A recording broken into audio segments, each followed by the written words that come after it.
Orlando. It's Orlando. It's not Disney World. It's not Miami. It's not Jacksonville. It's not Texas. It's not New York. It's not Chicago. It's Orlando. That's where Orlando is. Orlando's Orlando. It's in a swamp with a bunch of creative people and a bunch of people trying to make something happen, but it's Orlando. So.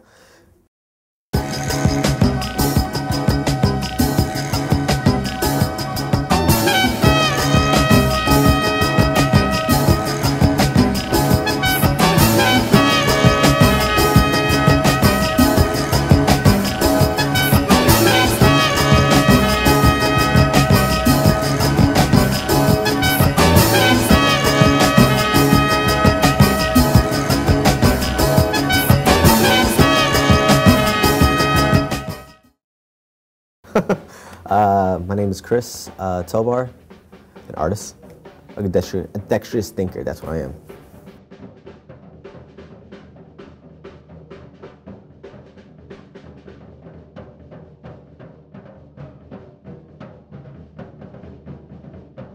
Also, my name is Chris.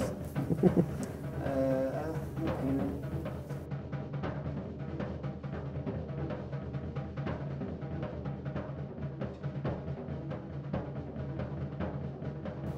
My name is Herman Lemus, and I'm a local fine artist.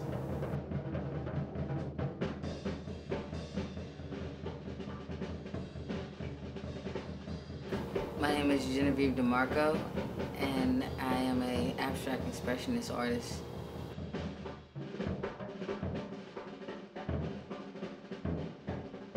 My name is Trey Harris. I'm a urban fine artist, also a art curator and an art promoter.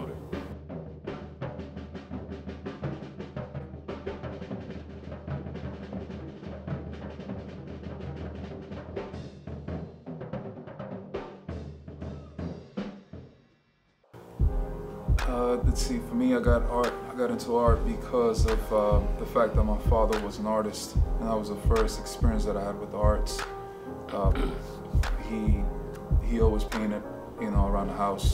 He had a collection of art, I guess, pieces that he was always creating, and based off of that and the influence that he had in my life, that was the first experience.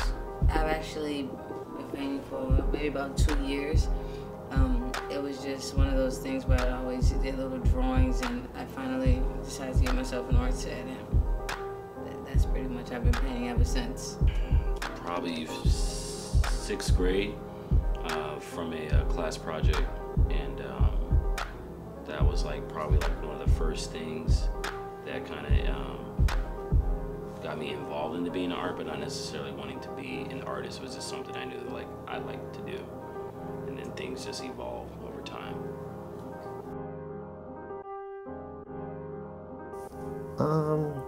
Yes, I've been rejected as an artist. I've been rejected all the time as an artist. Certain people don't like my art. What can I do? I'm just gonna have to keep moving on and keep creating. I'm not creating for them, I'm creating for me. Yeah, plenty of times. Decoy actually, remember one time I sold him a painting, and I guess there was mold on the back, and I wasn't aware of this. And then he wanted some money back. I didn't give it to him. Well, actually, rejection is kind of like the middle name of, I feel, of an artist. You know, if you get in the position where you're not necessarily looked upon as ordinary, and you build yourself out of that and create something new, you know, as an individual, I think then you begin to find your voice. So for the most part, in the beginning of me finding my own voice, it was just rejection from even family members. Then it progressed, you know, to the point that I was so hard-headed and stubborn on the fact that I wanted to be an individual, and not necessarily just creating art, but just being an individual, just listening to different music, being attached to certain culture aspects that I grew up on, you know, and because of that, it gave me more of a chance to have more of a voice. So I'm kind of thankful that I was kind of rejected. But now I found people that are a little bit more similar to me, so now I've become more of a bigger and better community, if you will. So, Yeah, I feel like whenever you're any type of artist in anything that you're doing, you're always going to deal with rejection. But I mean, whenever you feel like really strongly about what you're doing and what you believe in, and you like believe in a piece of artwork, then that I don't think that rejection, of course it kind of bothers you, but I don't think that it weighs a heavy part, because you feel like that strongly in it. And I love my art that much, so rejection really wouldn't bother me at all. Well, you're always going to deal with rejection, you know, anytime you follow your dreams. So, the key is finding a way to make rejection work for you. I've definitely have gotten better because of that, with any type of, you know, even if it's just negative or whatever. I've found ways to kind of really utilize that and look at that as a challenge for growth. So that's how I've looked at rejection. And you know, I've also learned to manipulate things too, like even with rejection. So in other words, you know, if you know, if you find yourself in a situation, you could, you know, put that on canvas, you know, and then sell it and get paid for your pain and suffering. So, yeah.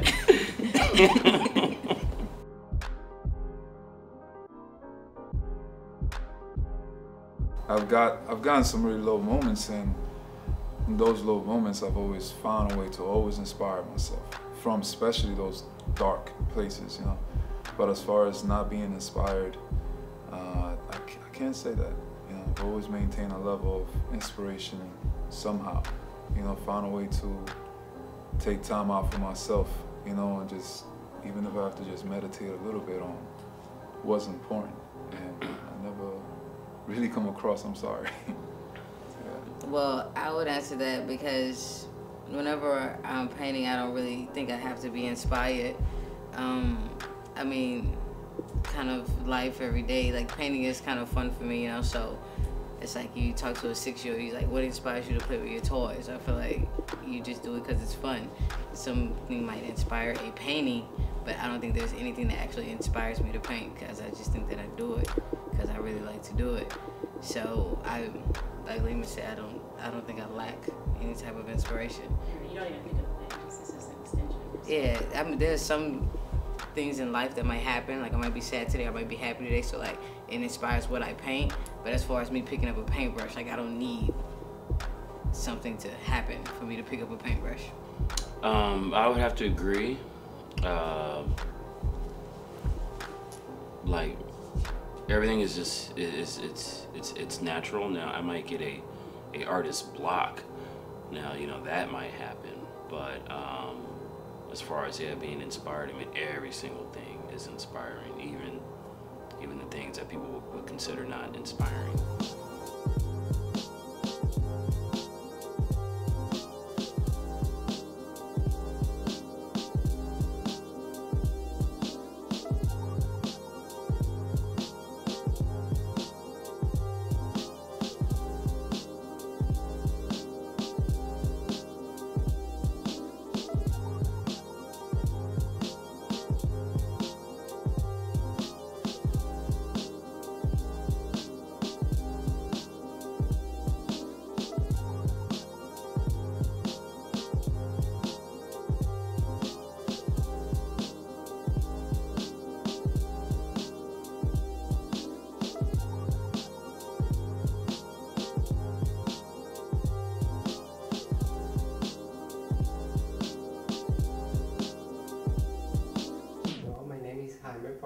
I'm an independent artist, plastic artist. I'm a painter.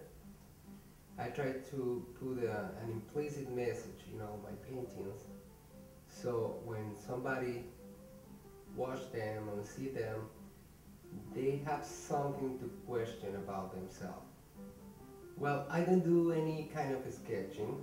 I'll simply start putting colors on the canvas. I use oil and I use a knife Sometimes I use brush, but not all the time.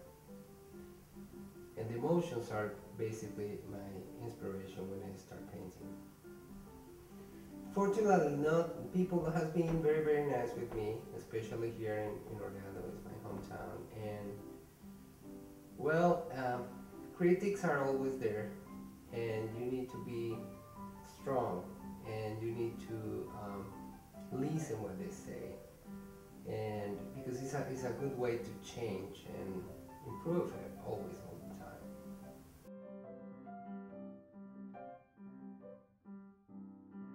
time. Definitely, the art scene today it's definitely huge.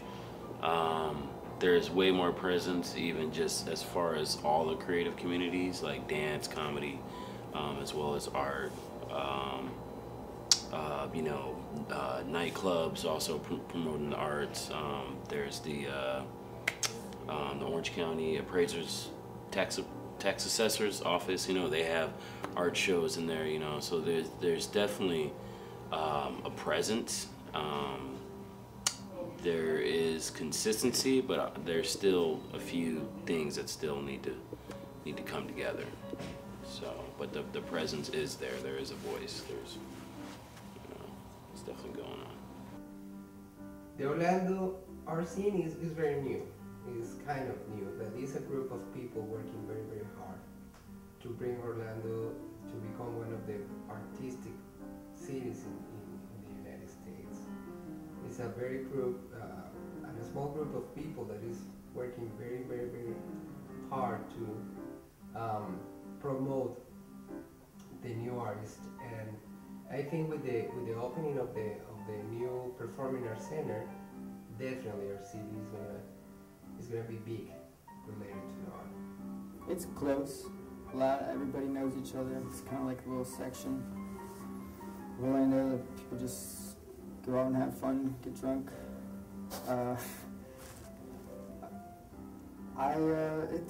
It's cool. I haven't been around it lately, but I think it's kind of like on a steady pace. It's not. I don't really see any like movements, at the moment, but it has potential.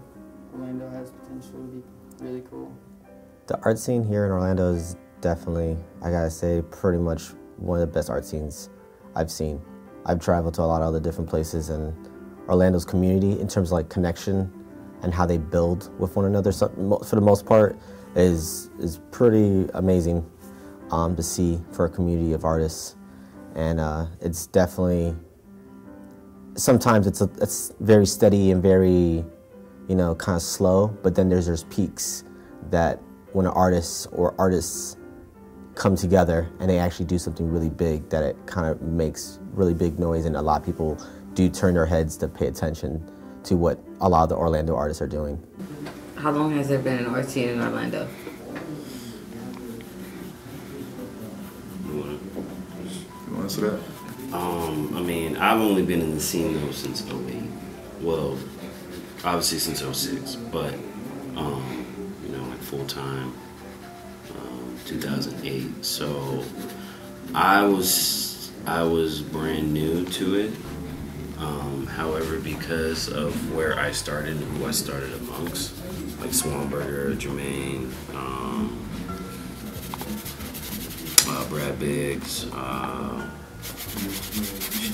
Frankie Messina, and a couple of them, as I started going around to different events, different venues and whatnot, like I started noticing, like, oh wow, like it seems like there's a big scene out here, but it's very unstructured. The art scene, I'm guessing, it's been around for a while, but some of us, we've only been here for like 4, 5, 6, 7 years. So, but I do know the art scene is definitely huge. There is a lot of things being done, by individual groups, private groups also as well. But there still needs, that bridge of communication still has a lot of work.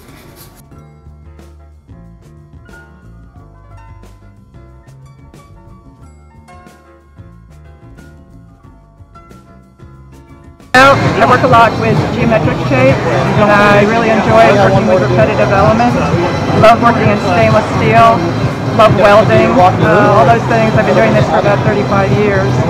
So each piece that I do is one of a kind. So this one, the Castrogenesis, I thought was really very suitable for this setting. And what I liked about it, well, I'm just seeing this for the first time. What I liked about it was it's so centrally located right in downtown Orlando, and I understand there's an initiative going on for the downtown district, which I'm very pleased to be able to participate in. The Orlando art scene is a whole lot better than it was 5 years ago. So it's growing, and it's like a newborn baby. We don't know how exactly it's going to expand onto the rest of the city, but right now in Orlando, like downtown, there's at least more of an appreciation. You know, whereas before there was more, like we said earlier, more of rejection, especially for street artists.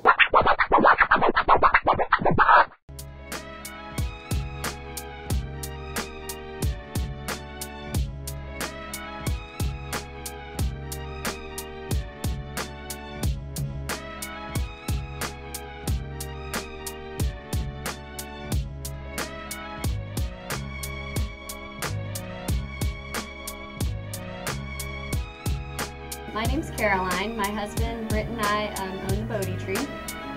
We opened up the shop back in 2010 of October.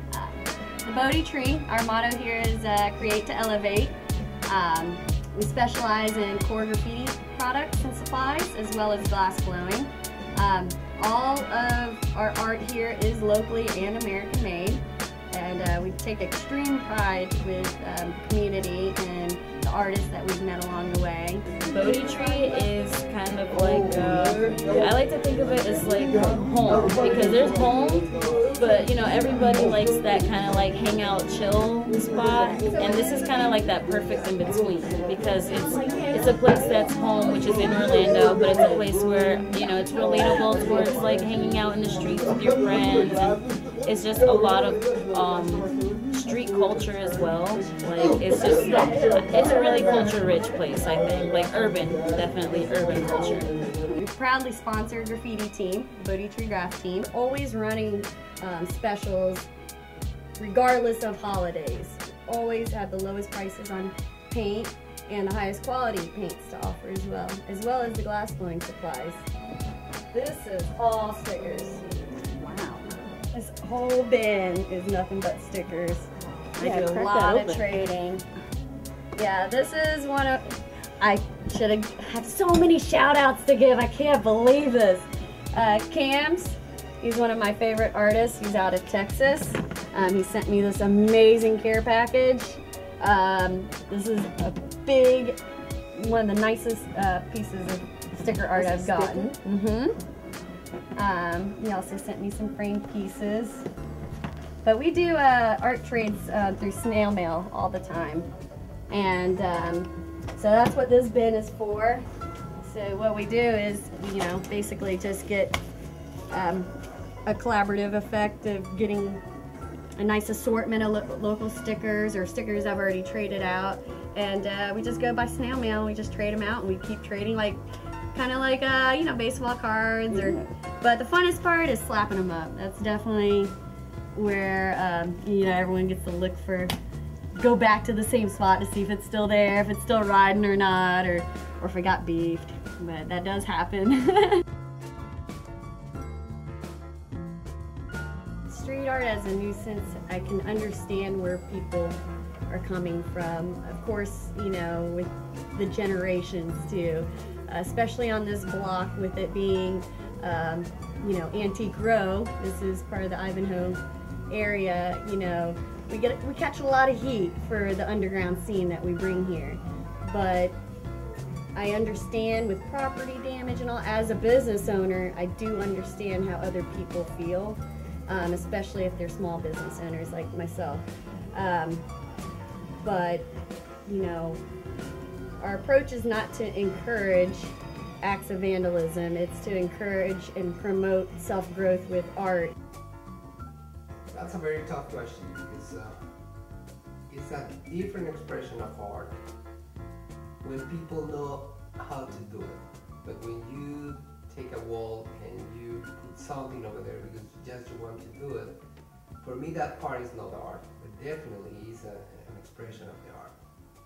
I believe that some of it's art, or most of it's art, and some of it is vandalism, but I don't partake mostly in vandalism, but I mean, I try not to give it a bad name, so I don't do things that people find distasteful, especially in places people are going to see. If I can't take my time to put something up nice, then I don't do it at all. I'd go for perfection, because maybe, you know what I'm saying, maybe you see it once, and then you're like, that's trash or whatever, so you know what I'm saying, if I do something, I'm going to put my heart into it. I don't waste my time on toy stuff. Is street art art? Most definitely. Like, it's definitely a form of art. It's just a different way of expressing it rather than, you know, most people would think art is maybe like Da Vinci or Picasso. It's just a different form of expressing that art, but it's most definitely up there with them. I think it's very much so art. I mean, you're trying to say something, whether it's just you want some stupid name that you made up, or you're angry, you know, some form of expressionism. But, you know, it's also vandalism. Yes, graffiti is an art form, just like Chris said. It's definitely something that you just made up, but it's just a form of anything else. That you want to put your name out there and get your work out there, and it's a style that you're using to present yourself. Most of the locals that are here, I see frequent, you know, on the daily. And usually there are times where we're just making stickers or just, you know, just enjoying each other's company.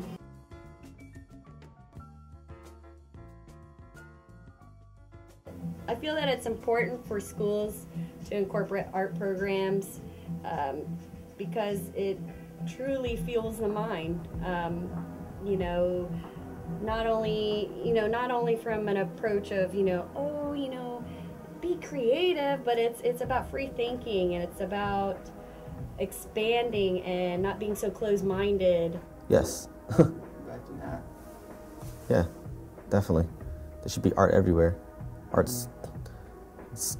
It helps you learn math and science, or actually, I'm sorry, apply math and science and social studies and English. That's an art. All that is art. And the figurative, using paint to create something, that's needed in the schools. It's free technique, you know? Mm-hmm. You might not think you learned something while you're there, but, you know, years from now when you're painting or doing whatever, you'll remember some techniques that you learned in high school or middle school, and they're effective. I think you definitely need to know and to appreciate the history of art and what other you know, movements, you know, that have happened before ours, obviously, other generations. As far as the composition of art itself, I think if you learn the rules, you somewhat know how to bend them and break them along the way. So I think it's a little bit of both. You know, you need to learn the academic aspect of art before you can find your own voice. Because definitely art made the people more sensitive to everything around the world. If you can understand the value of the art, you can transform the world. When you teach a kid how to be appreciative of the art, definitely you are putting something in him to change this world.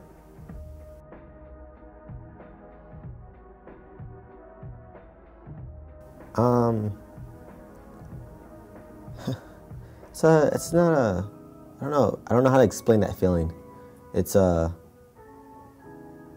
I can paint out of anger, I can draw anger, I can create out of anger, I can do the same out of happiness, I can do the same out of sadness, I can do it off of feeling of what someone else is emotionally feeling, and I kind of just want to create and I want to show the world. So through my art personally, it's different feelings at different moments. I can't really explain it. It's just in the moment, and I love it, and I see what I create from it. I don't really think about like, here's 10 pieces. I just think like, I want to create something, and if I make 10 pieces or 20 pieces out of it, off that one emotion, it's a great feeling. I've gotten a lot of my friends into just dabbling. You know, we just do stickers and just no pressure with stickers. You know, it's not a canvas. Sometimes you put a canvas in front of you, and next thing you know, it's like, oh, the pressure's on. You know, I'm expected to do something great with this. I feel that everyone is creative in their own way. Undoubtedly, it's just channeling it and finding what that path may be, or it's just a matter of mixing all your abilities. Really, art to me is about not being afraid of trying new things and not limiting yourself to what you already know. You know, it's about expanding the mind and elevating and coming together, and with art, I can understand it can be very critical. You know, people take it very personal for obvious reasons. And as long as I feel that if people are open to constructive criticism, it's not a matter of hate, you know? Art in general, like it's another voice that you can do with not any boundaries, you know? Say what you want to say. You know, it doesn't matter what it is, rather even if it's offensive. Yeah, exactly. You know, it's an extra outlet. But you know, one thing about it is that, like, I noticed that the more I do it, it's like the more you lift all those boundaries about yourself. Yeah. Like, you know, the boxes. You notice how certain friends that you used to have, because of the way that you used to be, they kind of like see you weirder and weirder. Yeah. You know what I mean? Because of the way that you are. Yeah. Like certain things that they didn't necessarily and still don't understand. Like you're surpassed that. Like because of the fact that you kind of like took the whole art venture. Yeah. You know what I'm saying? Yeah, I definitely do. The technique of rubbing my hands in the paper to applying the ink on wood to just drawing the movement of my arm. Yeah, it's an amazing therapeutic like feeling that you do get from that, and I do feel that way when I do create. In terms of like the process of it, of creating something. Yeah, I find it very therapeutic. I love listening to music when I do it. Like more often than not, I'm just blaring it, and it's cool when you're listening to the music and then like just the way you're painting just kind of matches it, and you just feel like you're all like your environment is in sync almost, and I just feel like it brings out the best in you. It's very therapeutic.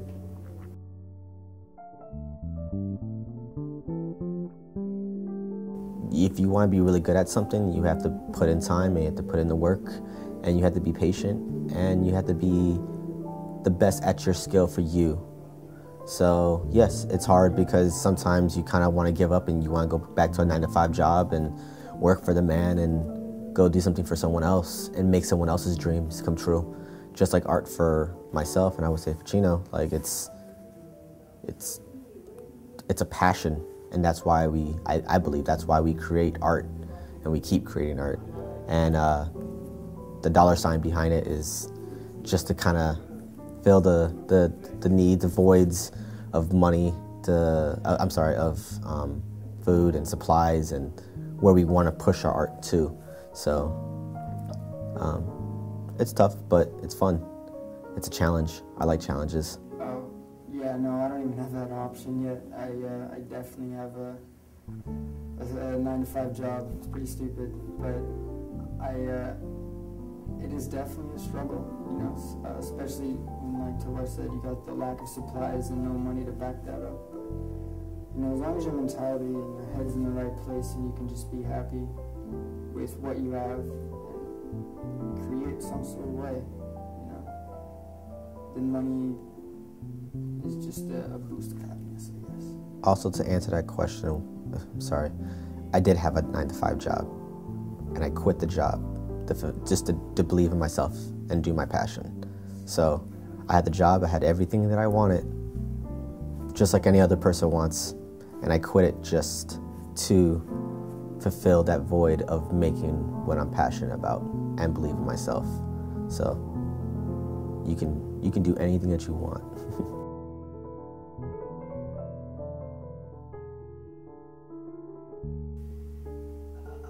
I'm telling something in my art statement all the time. Art is the way how you can fight the war, how you can show that you disagree of something. It's the peaceful meaning to make the war, to express something. The world needs art because it needs to be inspired on a daily basis from all the pressures that the world creates for humanity. Without the arts, I think a lot of people will be completely lost in a daze, you know. Not having a voice, not having a way to escape, you know, all the pressures that we deal with on a daily basis. So art is more than an endeavor to make money. It's a way for your soul to spill out what you feel about, you know, about the pressures, you know. So the world is definitely in need of more, you know, more art on a daily basis, on a weekly basis, on a monthly basis, you know. A lot of the creativity being around is sometimes misused. I see it being misused, you know, abused in many ways, you know.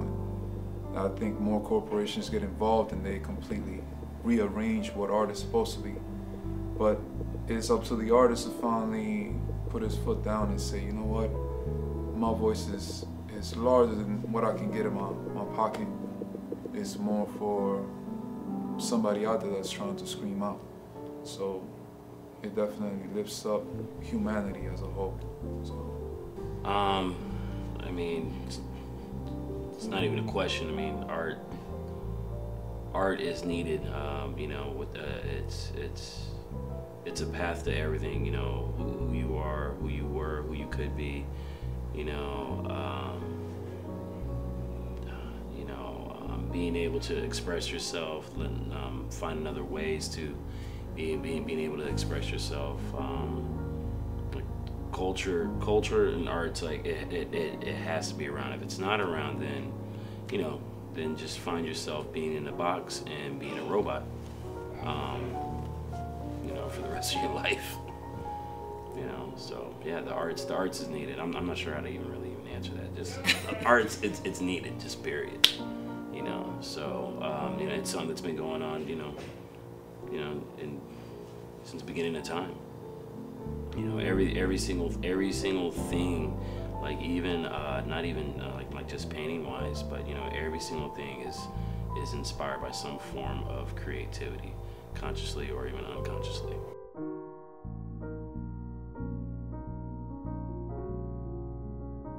I think there is more of something wrong when you're painting to fit that mold of what a buyer might be looking for.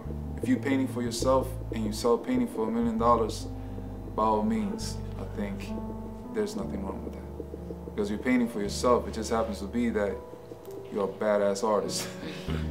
But if you're painting to suit somebody, to match the artwork to your mahogany desk, you know, I think there might be something wrong with that picture. But as far as making money within the art scene, I think every artist still needs to pay for studio time. You know, they need to create, so they need canvas, they need paint, you know, all sort of things. You know, that an artist is definitely, especially in today's media.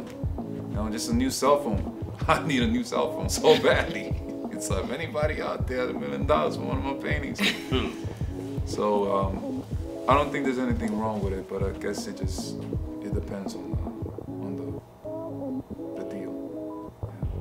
Okay, again, I agree. Like if I feel like your art is all about what you're worth, so you know, if you can price it about what you're worth, it would be $1 million or so. But of course, you can't ever do that. But so I agree. Like if your painting sells for $1 million, then I don't think that there's definitely not anything wrong with that. As long as you're doing, you know, what you believe in. That's what you believe in. I don't think there's anything wrong with you selling for $1 million. Even though it'll go on the wall of probably somebody who doesn't appreciate it as much as a broke person would, but if that's what you're worth, then that's cool. There isn't a problem with it. I think it's more so of how are they able to justify them selling the piece for that amount, you know? Because the whole thing with value right now, I question in the art world. There's a lot of people that, I don't know, you know, like the person last week, the highest painting at auction. Yeah, I saw that. Just sold 142 million. 140, wow, something crazy. odd million, you know. And I know of the name of the artist, and I know one of his pieces. But you know, without knowing all the details, like I don't see how that sold for that amount. So that's why I'm saying, like, if you're able to sell it at that price, and I would have to find out, you know, all the specs. Now, if and this one that he's talking about actually hit a record of 142, which is the highest at auction ever. Yeah. That So was like, crazy. that's what I'm saying. Like, I would have to find out all the specifics in order to justify that amount. And that's what I mean also with having a little bit of an issue of what people consider value. Because there's also like artists that are famous like Banksy, and he just he had a person go out and sell his artwork, but he didn't sign it, and he was selling it for $60 like a pop. You know, meanwhile he had paintings in the same city that were going for like 100 grand and higher, but yet he had somebody else selling it for 60 grand. So that tells me, you know, well, how do you really determine value? It's that is like a really big gray area in art. I think it's a little funny when, you know, someone puts like a white canvas with a blue triangle at the corner and puts for $1 million. I always like to laugh at something like that, but it's also like, you know, eventually it just becomes a popularity contest. If you're up there, if everybody knows you, yeah, of course you can put your painting for like $500,000 and someone will snatch it up because of your name. But if you really lost yourself in the painting and worked hard and spent a lot of money to create this painting, and you have every right to boost that price. I still don't really get how people value certain pieces, you know. I think they value the person. Sure, yeah, and that's another thing in the art world. You know, if you have a certain type of collector like Madonna, you know, she bought a painting back in the 90s from somebody, and because she bought his painting, it raised his value. So I totally kind of get that part, but at the same time, that's still just one person. So how does that, like, how do you still get into that bracket? You know, because meanwhile, like, I'm over here trying to get like 120, and I'm getting haggled. You know, the person they want it for 80, and it's like, well, you know, the materials alone might have cost half that. You know, so I mean, there's a huge war right now in value, just period. Same thing like cell phones. Cell phones are designed to fall apart deliberately. Like, that's not cool. You know, why should I be getting hustled to having to you know, sorry to turn this into a tangent, but like, why am I getting hustled, you know, to pay for something else that should work the first time? I mean, it's 2013. You tell me you can't get a cell phone, you know, right to act right. So I don't know. It's the same thing within the art world. Well, maybe they lose their own essence. They lose a little bit of. They become so commercialist.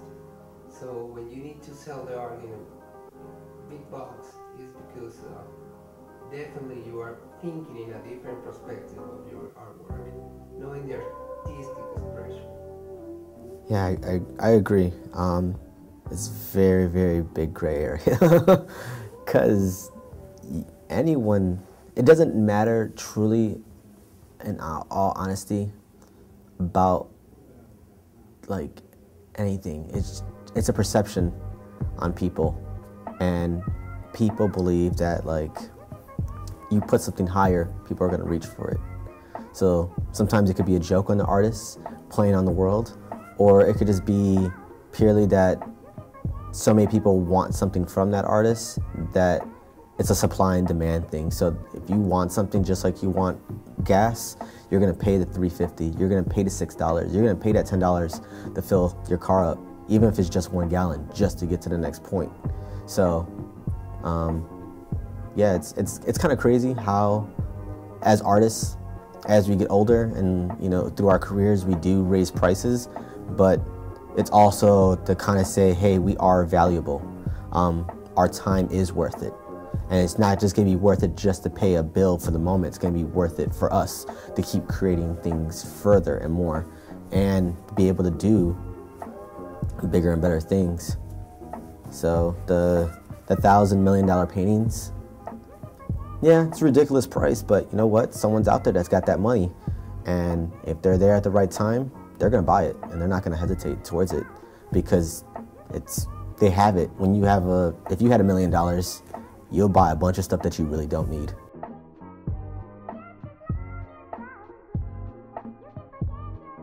Well, I say more globally, I definitely have to be Dali, Basquiat, Frida Kahlo. Yeah, Basquiat, a guy named Joe Boudreaux, Joe Mitchell.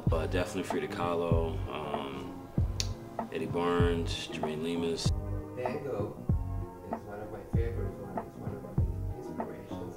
Of course, I'm gonna have to say Mad C because she is a female graffiti artist. Diego Rivera. You know, there's a lot more Latin American artists that are not necessarily known, but worldwide they're a little bit more appreciated, more of the Latin scene. Swanberger, you got G. Lemus, you got Peterson Guerrier. I say more locally is these guys right here definitely inspiring me. You got Dalton Dix, Quest. Short Boogie's pretty cool. And of course I'm gonna say all my homies, all my close crew, but Dala, everybody on the Bodhi Tree Graph team. Monet, Renoir, Rembrandt. Shepard Fairey, Banksy, who else? David Cho. I've always been really influenced by Basquiat. Of course, my husband, Bodhi One, with his glass art. But I respect many artists. We have a very tight circle, and of course, I'm going to put all my energy into promoting them over any other commercial artist. Andy Warhol, Picasso, baby.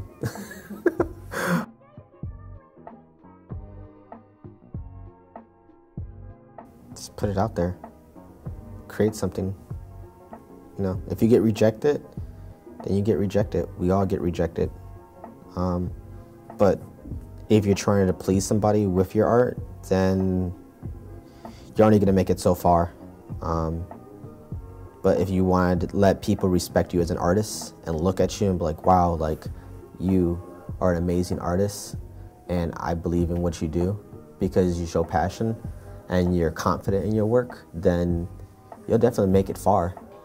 No, I would say the same thing. Definitely go out and you know, push your product. I mean, and for me, that has actually not only saved my life, but like it's been one of the best decisions. Don't be afraid. Don't be like, in the end, like, it's art. There's gonna be people that hate it, and there's gonna be people that love it.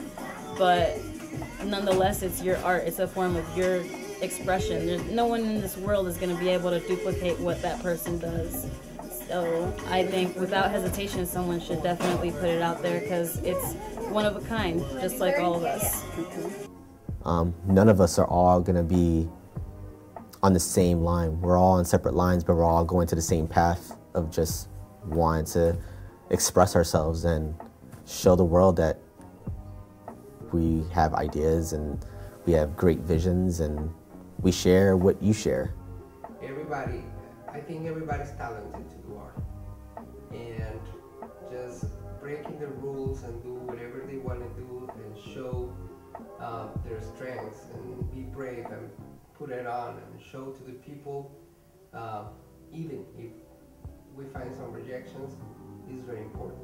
I encourage everybody to do it. I would say, don't feel rejected. Just feel like it's time to keep pushing yourself. Every time you get rejected, push yourself, make your work better, and just practice, you know. If you want to learn something, if you like a certain style, apply yourself to learn that style. It doesn't, don't be afraid to copy.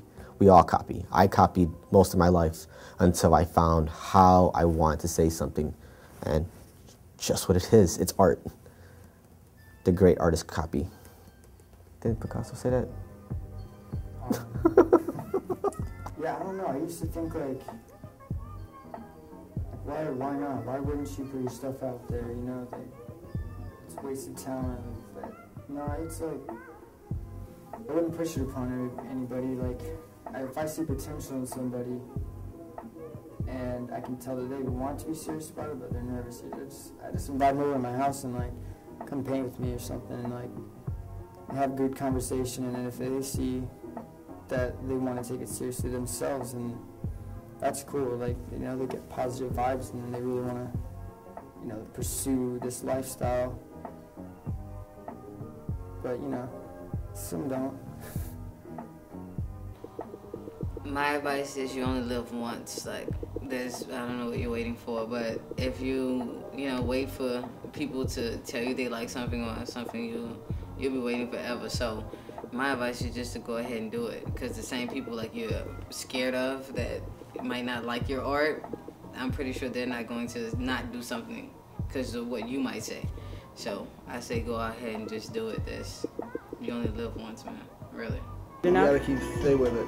That's what you gotta do. Like, I faced that starting off, and other writers told me, you know what I'm saying, you gotta keep at it, you gotta keep going, and they fueled me to keep going to where I am now. My advice is just not fear what somebody's reaction would be. You know, everyone is going to react differently, and it's just a matter of what really matters is your own reaction.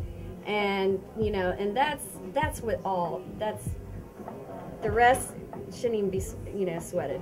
It's just My advice is to just take the plunge, you know, just do it regardless of what anybody thinks. Even if your crowd is just your family, anybody, just do it regardless, you know, because it's not just about what the world feels about it, it's about what you feel about it. You know, that's the most important thing. Just face yourself, get over your fears, and the minute that you do it, you have done so.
To where Rick Ross wants to rap about me, like basketball.